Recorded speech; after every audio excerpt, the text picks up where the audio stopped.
Oi, gente, tudo bem? Eu sou a Bia Hansen e esse é o podcast Vou Falar de um Crime.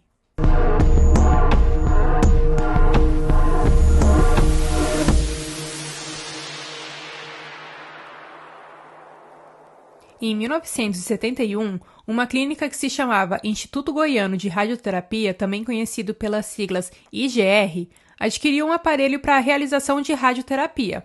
Essa clínica tratava-se de um instituto privado e se localizava na Avenida Paraíba, no centro de Goiânia. Esse aparelho em questão, ele era um aparelho para a realização de radioterapia e dentro dele tinha uma cápsula que continha cloreto de césio. Essa cápsula radioativa era uma parte do equipamento de radioterapia. Dentro desse aparelho tinha uma caixa protetora de aço e chumbo e dentro tinha esse pozinho. Esse pozinho de césio parecia como um sal.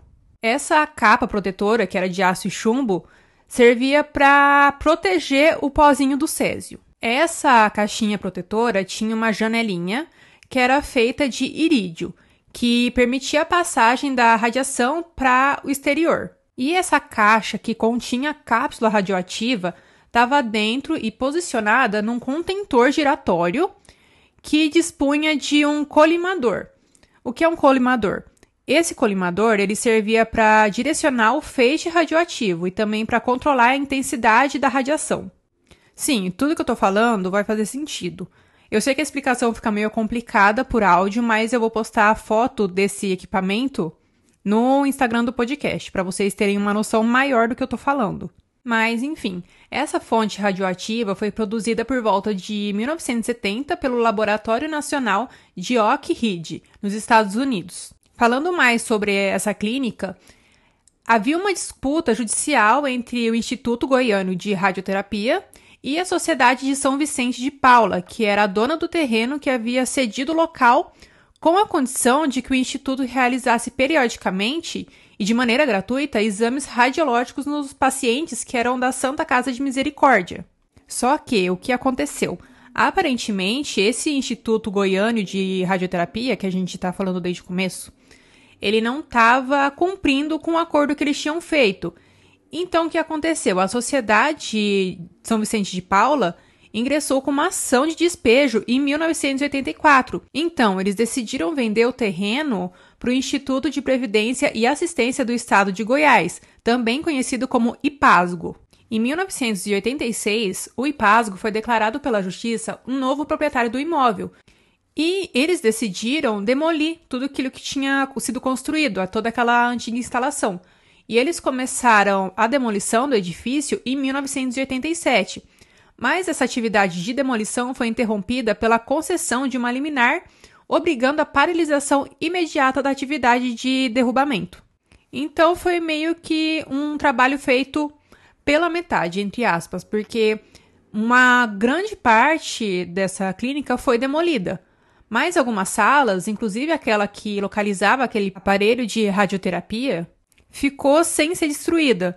Então, meio que ficou em ruínas, num lugar abandonado lá. Passaram-se alguns meses e no dia 13 de setembro de 1987, dois homens que se chamavam Roberto dos Santos Alves, de 22 anos, e o Wagner Mota Pereira, de 19 anos, ambos catadores de sucata, eles estavam passando na frente desse antigo Instituto Goiano de Radioterapia. O local agora já se encontrava em completo abandono e estava cheio de mata, estava completamente abandonado. Inclusive não tinha nem mais porta, nem janela. Então eles pensaram que vamos dar uma olhada ali e ver se a gente encontra algum objeto de valor para revender. Quando eles entraram lá, eles encontraram esse aparelho de radioterapia. Só que eles pensaram que desmontando esse aparelho, as partes dele teriam um valor muito maior para venda. Eles não tinham uma noção de que o que tinha lá dentro poderia ser uma coisa radioativa ou alguma coisa do tipo. Eles foram na inocência, eles foram pensando que era alguma coisa que eles poderiam vender. Eles então retiraram o equipamento e levaram para a casa do Roberto. Eles deixaram todo esse equipamento pro lado de fora, no quintal. De início, estava tudo normal na vida deles. A primeira noite, todos ficaram bem. Mas no dia seguinte, eles começaram a ter alguns sintomas de contaminação radioativa. No começo, eles pensaram que era um mal-estar, que eles estavam sentindo, alguma coisa que eles tinham comido, uma intoxicação alimentar, e seguiram a vida. Mas os sintomas deles começaram a piorar muito. Eles estavam tendo diarreia, vômito e marcas de queimadura onde eles tinham encostado naquele equipamento. O Wagner, que era o mais novo entre eles, começou a ter sintomas mais fortes e decidiu ir para o médico. Chegando na consulta, o médico analisou ele e disse que não era nada grave, que ele devia estar com alguma alergia ou devia ter realmente comido alguma coisa que fez mal. Ou seja, o médico, na verdade, não fazia ideia do que estava acontecendo. 5 dias se passaram e eles começaram a melhorar desses sintomas que eles tiveram. E, enquanto isso, a máquina, aquele equipamento, tinha ficado pro lado de fora da casa. Eu acho que isso talvez tenha ajudado a eles não piorar mais do que eles já estavam. Como eles já estavam se sentindo melhor, eles decidiram levar a peça para um ferro velho.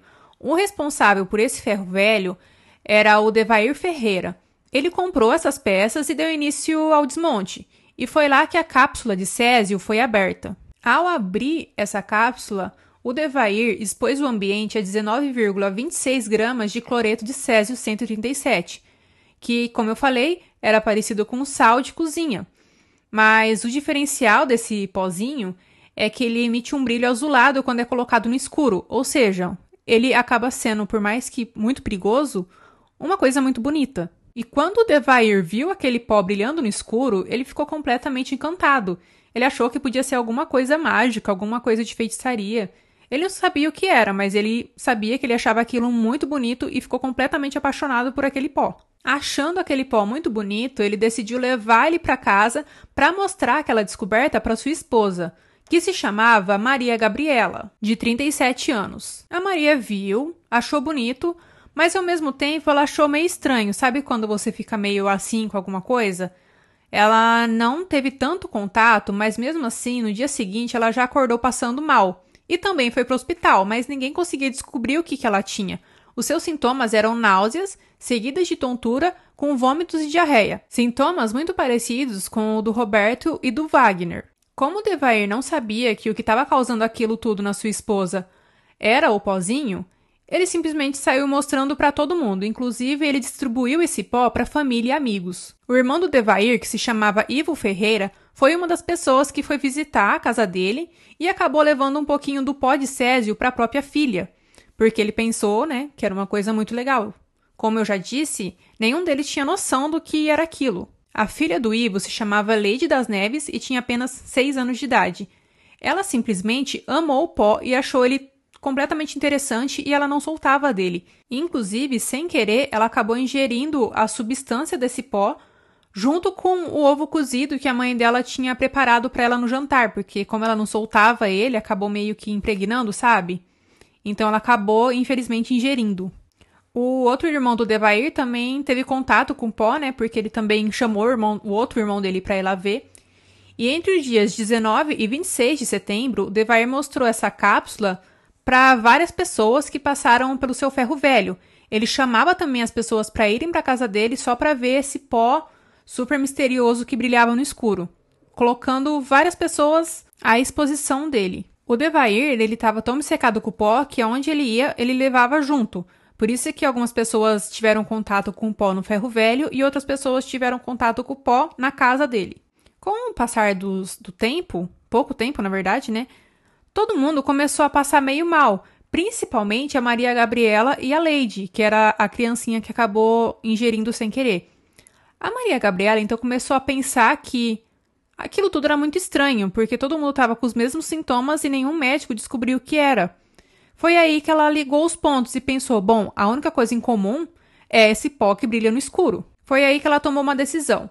Ela foi até o ferro velho e, com a ajuda de um dos funcionários, levaram o aparelho para a vigilância sanitária.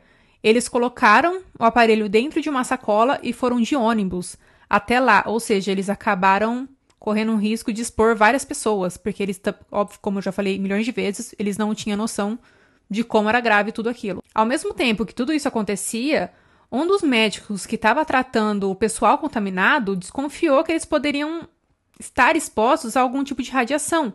Foi aí que ele chamou um físico para fazer um tipo de teste. O físico, juntamente com a vigilância sanitária, foram analisar o aparelho e bingo, eles detectaram um nível enorme de radiação.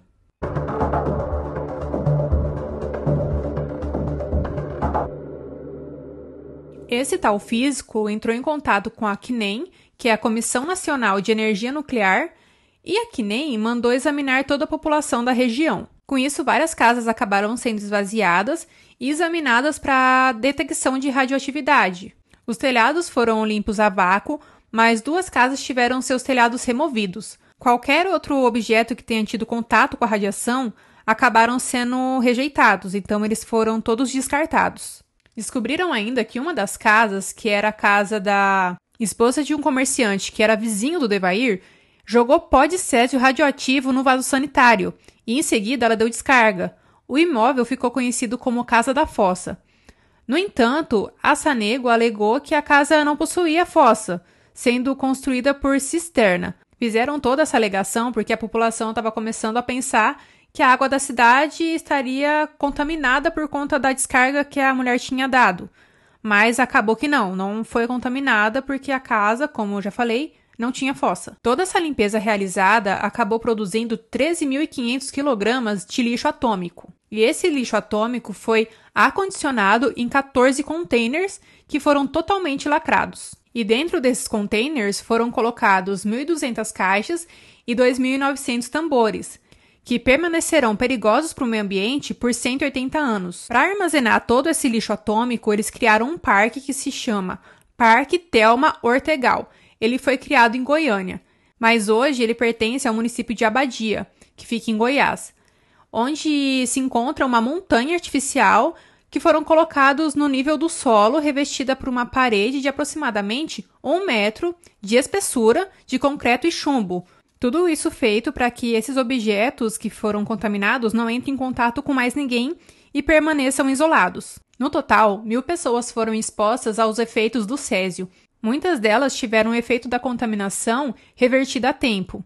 Dessas 1.000 pessoas, 129 apresentaram contaminação corporal interna e externa concreta. Porém, essas 129 pessoas, quando perceberam sintomas, antes de serem desenvolvidos e piorarem, conseguiram ser medicadas a tempo. 49 pessoas foram internadas e 21 delas precisaram sofrer tratamentos mais intensivos. E entre elas, 4 pessoas não resistiram e acabaram morrendo. Infelizmente, a Leide e a Maria Gabriela foram 2 dessas vítimas fatais.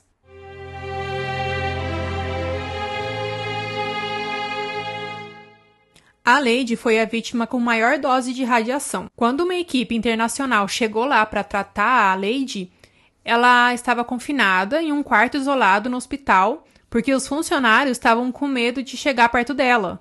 Aos poucos, ela foi desenvolvendo um inchaço na parte superior do corpo, perda de cabelo, dano nos rins, pulmões e hemorragia interna. Ela morreu no dia 23 de outubro de 1987, de septicemia e infecção generalizada. Ela faleceu no Hospital Naval Marcílio Dias, que fica no Rio de Janeiro. Ela foi enterrada em um cemitério de Goiânia, dentro de um caixão especial de fibra de vidro revestida com chumbo, para evitar que alguém acabasse se contaminando. Apesar de todas essas medidas, ainda houve um início de tumulto no cemitério, onde mais de 2.000 pessoas, temendo que o seu cadáver envenenasse toda a área, tentaram impedir o enterro da Leide. Eles usaram pedras e tijolos para bloquear a rua do cemitério. Depois de dias de impasse, a Leide foi enterrada em um caixão de chumbo lacrado, erguido por um guindaste devido à alta taxa de radiação que poderia se propagar. A Maria Gabriela, que era a esposa, do Devair, que era o dono do ferro velho, ficou doente cerca de 3 dias depois de entrar em contato com o pozinho. O seu estado de saúde piorou e ela desenvolveu hemorragia interna. Essa hemorragia atingiu principalmente os seus membros, nos olhos e no trato digestivo, além da perda de cabelo. Ela morreu também no dia 23 de outubro de 1987, cerca de 1 mês após a exposição.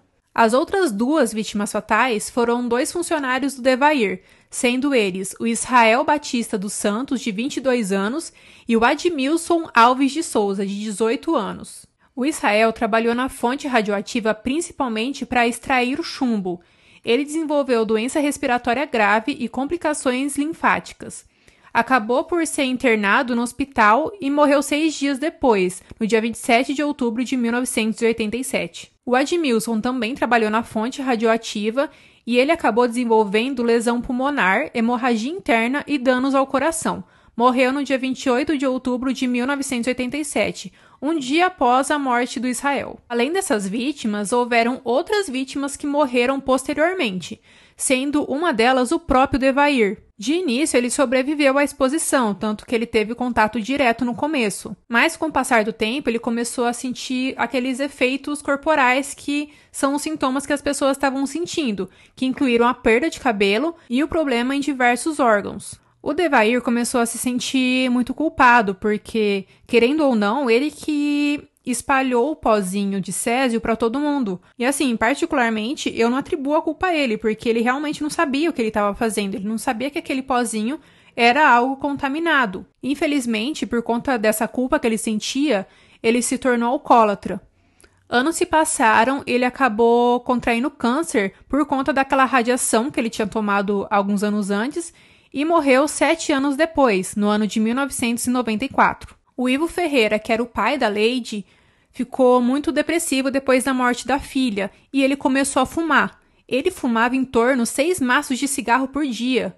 Infelizmente, ele faleceu por efizema pulmonar em 2003. Por mais que ele tivesse tido uma baixa contaminação e não tenha morrido em relação ao césio, é considerada uma das mortes posteriores, porque ele acabou desenvolvendo depressão por conta do falecimento da Lady, que foi por conta do césio. Então, ele acabou tornando esse vício e acabou morrendo em decorrência de fumar muito, mas que foi em decorrência de tudo aquilo que aconteceu anteriormente. A Associação das Vítimas do Césio 137 afirma que até o ano de 2012, quando o acidente completou 25 anos, cerca de 104 pessoas morreram nos anos seguintes pela contaminação. Em decorrência do césio, elas acabaram desenvolvendo câncer e morrendo posteriormente. No entanto, várias pessoas sobreviveram, apesar das altas doses de radiação. Provavelmente se deu pelo fato de essas pessoas terem tomado doses fracionadas do césio, como foi o caso do Wagner e do Roberto. Eles ficaram doentes, porém, depois eles foram melhorando aos poucos. Depois de mais de 30 anos do desastre, muitas pessoas tinham sobrevivido, porém, desenvolveram doenças relacionadas à radiação. E o governo era obrigado a dar medicamento para essas pessoas, mas essas pessoas estavam fazendo reclamações porque não estavam recebendo os medicamentos necessários. Por mais que essas pessoas ainda estejam sofrendo os efeitos da contaminação, elas não expõem risco a mais ninguém, ou seja, não correm mais o risco de contaminação ao resto da população. Por mais que já esteja comprovado que elas não oferecem risco a mais ninguém, elas acabaram sofrendo muito preconceito naquela época, porque ninguém queria chegar perto delas porque achavam que elas iam passar o problema para outras pessoas. Foi somente no final dos anos 90 que aquela região que tinha sido contaminada e que agora não oferecia mais riscos, estava sendo aceita mais pelas pessoas, então começou a ganhar novos moradores, porque na época muitas pessoas saíram de lá. Isso tudo se deu pelo fato de algumas ações dos municípios e do governo estadual para a revitalização dessa região.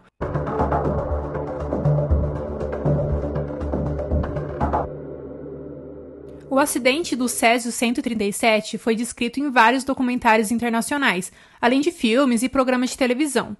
Ele foi mencionado no premiado curta-metragem Ilha das Flores, que foi escrito e dirigido por Jorge Furtado, e vários outros livros mencionaram toda essa tragédia. Em 1990, o Roberto Pires dirigiu o filme Césio 137, O Pesadelo de Goiânia, que faz uma dramatização do que aconteceu no acidente. Aos poucos, a região atingida pelo acidente vem sendo valorizada, aumentando o interesse de grandes empreiteiras para construírem prédios naquela região. Agora, onde antes eram apenas casebres abandonados, aos poucos volta a ter moradores.